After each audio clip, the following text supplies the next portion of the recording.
I'm Dan Schawbell, managing partner of Workplace Intelligence, and in this series, I talk to leaders about their perspectives on hybrid work. My guest today is Matt Britton, the founder and CEO of Suzy, a real-time marketing research platform used by over 300 global brands to make data-driven decisions. Matt, it's great to have you here. Thanks so much for having me. Why did Suzy originally decide to be fully remote and now more hybrid, and the fact that you're investing in an office space? And how has this decision impacted hiring and retention? Well, I mean, we really didn't have a choice of being remote like so many other companies. You know, we all had to disband from our office in March 2020. And what ended up happening is our office lease expired in July. And I kind of saw that coming down the pike and knew that we wouldn't be in a position over the summer, late summer 2020, to be able to make a decision on office space because there's too much uncertainty. So we were one of the first companies, at least from New York tech startups, to make the decision we're going to be closing for the rest of 2020. At that point, it was semi-controversial because not a lot of companies were talking about it. But then weeks later, you saw Google and Facebook and all the big tech titans do it. And as the year went on, we continued to be quite productive and efficient in a remote environment. However, not without a cost. I think, there's definitely a lot of cultural downsides to being a remote office. And, the only reason that we don't have a fully operating office open is because, we wanted to do it this fall and then the Delta variant hit. So we're really just sort of at the behest of this terrible pandemic and what's happened, but we've really always kept the finger on the pulse of what our employees want, and they've made no mistake about it. They want us to have an office where they can collaborate and work together as soon as possible. Totally. I mean, we live in the age of employee voice, especially now in a good economy. Their voices really matter. So of course, taking their good companies have always operated that way. Yeah, even in voice of the customer used to be a big thing too, right? Exactly. It's like, let's make decisions not because we wake up and read a newspaper article, but also based on what our employees want, so we can make 100%. sure we meet their needs and expectations. Yeah. What does it mean to be a modern, digitally native enterprise? Well, I mean, when I think of the word digital native, I think of millennials. I think, millennials are the first generation that grew up with the internet in the household. Gen Z is the first generation to grow up with a mobile device in the household. I'm Gen X. I did not. So I think people who are generally digitally native are millennials because they were native to a digital world. And I think an organization that sort of aligns around those principles are ones that use tools like Slack to communicate and are ones that understand that you need to move at the speed of culture, at the speed of business, and basically deploy the right amount of training and tools to your teams so they can act accordingly and really thrive. Yeah, and older workers have to adapt to younger workers because 100%. they're the ones you want. And it's not even about age. It is a frame of mind, but it doesn't hurt if you grew up in an age where you had access to a computer versus people whose brains were developed differently that were born before that time. Yeah, I was looking at some study and it was like digital skills grew by hundreds of percent during COVID because when you're forced to use technology to communicate and collaborate and connect, you figure it out. In some way, we're all digitally native now, right? Exactly. How do you keep your remote workers engaged as you scale and grow? Well, I mean, I think we touched on it a minute ago, but listening is number one. We use a variety of different tools. One's called Peakon that we found very effective to basically continually survey and poll our employees every single week. We have an amazing chief people officer named Anthony Onesto, who really, I think, is a pioneer in this space at making sure that our employees not only feel heard, but we're extracting data from that feedback to benchmark in a variety of different categories, across departments, across employee cohorts, and then we can act on that data. If the engagement is low from a certain cohort in our organization, how do we over-index in that to make sure that we level it off the next time? I love that, and it makes sense because you're a data-driven company, so 100%. Like you become an example for your clients when you do that. Yeah, and we don't have the benefit of overhearing things at the water cooler anymore, right? So we have to rely on that data. We have to rely on that feedback. Otherwise, there can be a groundswell of dissatisfaction amongst our employee ranks, and we would never know about it. It could really cause a lot of harm to our culture and our business.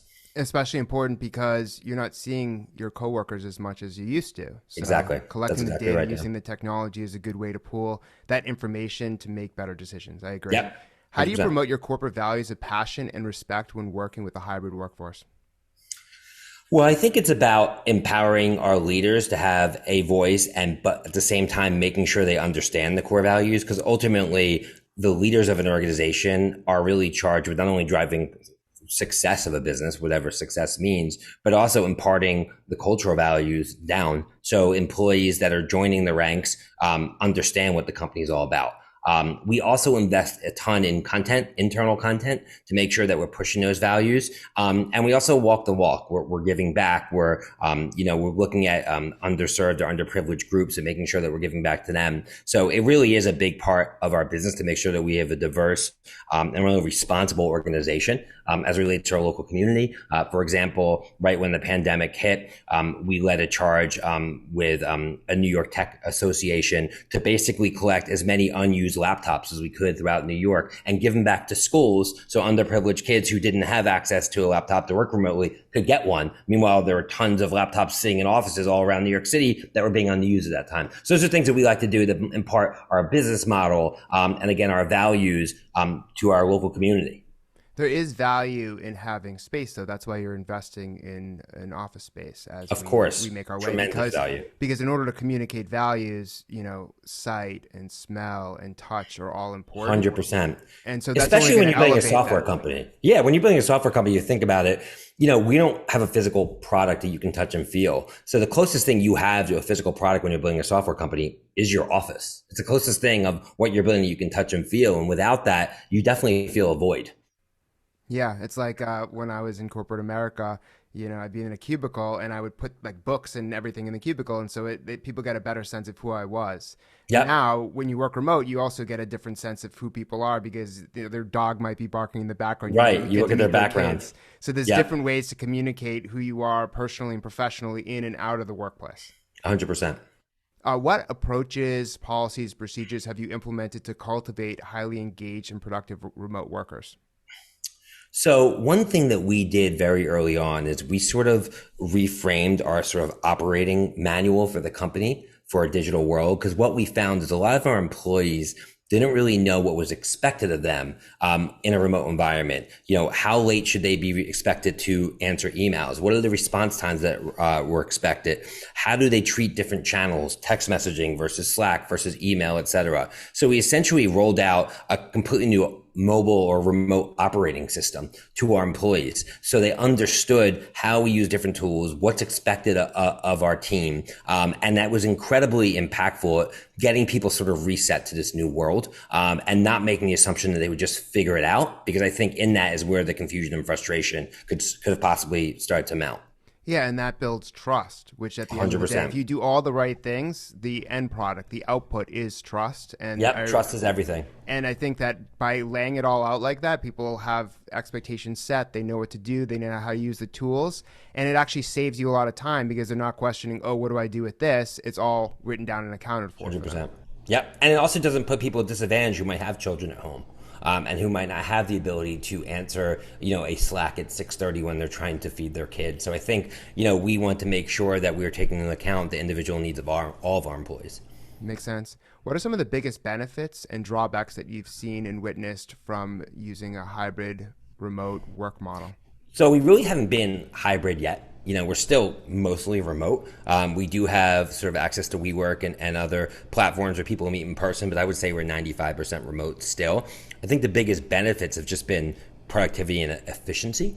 I think that, our sales team can speak to a significantly more higher, quantity of prospects than they were prior. We were flying across the country or several hours to go meet with one prospect, and that's all the people, or one client, and that's all the people that individual would meet within a day. That doesn't happen anymore. So I think, we're able to be a lot more efficient, a lot more productive, but again, it comes at a cost. It comes at a cost of burnout. It comes at a cost of lack of trust, lack of collaboration, lack of serendipity, the ability to come up with ideas or run into somebody in an elevator and come up with a thought that you may never had. If you're a junior employee, you used to be able to get access to the executive team just by proximity. And now you have to be far more intentional about it. And I think that if you're a junior employee and you're trying to get that exposure for personal growth or just exposure for your career track, you really have to think about it and work at getting that exposure because it's not going to come as naturally anymore. And that overall hurts an organization because you tend to favor the people who you knew prior to going remote. So I think there's definitely a lot of downsides to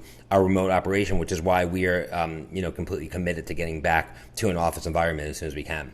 Lots of good points. This is why I think business travel might be permanently down because Yes, I if agree. people are comfortable, signing contracts of like $1 million plus from remote, that might stay, as well as just like onboarding and relationships Right. and And think remote about it. A working. lot of big companies are going remote themselves. So you, many people who maybe you consider clients anymore might not be working out of an office themselves. So it's not just where your company, it's the people who you serve. And if your customers are working out of their home, they're not going to want you to go into their house. So I think, many companies don't want vendors or external partners coming to their office for health and safety concerns. So I think there's so many barriers right now to going back to in a business travel. Now I do think, the best relationships are one where you've met in person. And I think if you want to have deep, lasting customer relationships, you should try to meet those people in person. So I do think there will be some extent of business travel, but not nearly the way it was prior. Yeah, and I just want to hone in on what you said even before this, which was yes, productivity increased during COVID, right? The remote work experiment worked in terms of productivity, but it came at a big cost, which was people's 100%. mental health and burnout,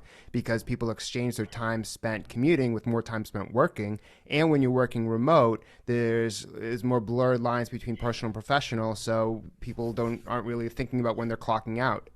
That's exactly right. That's exactly right. And Or even taking time to get lunch. speaking of health, how do you evaluate the health of your remote work environment? Same thing. We're asking on a weekly basis and benchmarking, and using qualitative and quantitative feedback to benchmark against similar cohorts prior, so we can see if there's blips either up or down, and looking further into that. Try to do more of what's working. Try to do less of what's not. But really, you can't really feed back your culture and your company if you don't know what's happening. So it really all starts with listening. Agree. And what advice would you give companies embracing permanent, hybrid, or remote work? I think people who are embracing remote work have to be really intentional about having an ongoing curriculum of in-person meetups, especially for the more junior people in your organization who have never had the ability to build close personal relationships and are at a disadvantage. I think hybrid, many companies have not had to go completely hybrid yet. So we don't really know what hybrid's going to look like. I think it's going to be harder than people think. I think, having a very optional environment where people can choose whether or not to come into the office, I think is going to be ripe with confusion and disorganization. And I think there's still a lot to be done in terms of figuring out what hybrid work truly looks like moving forward. I agree, and I think it's going to be way more complicated, especially as we move into this new normalcy, because there's going to be booster shots. There's going to be Yep. people who prefer to work remote full time. There's going to be a lot of attrition, especially in this good economy. Over 15 million workers quit their jobs this year. So there's so many different variables. That's why I think being a leader right now, especially with more and more employees, hundreds of employees, thousands of employees, is a very tough job, because it's not I like agree. when you graduated school, you were prepared to do that. It's a whole different ballgame. There's so much It really uncertainty. is. You're kind of learning as you go. And I think that's like this new age of a leader, being able to adapt to change, building trust in the organization, admitting maybe failure. And that's what's going to create the everlasting connections. And what do you think? What is your prediction for the future of work? What's a broad question?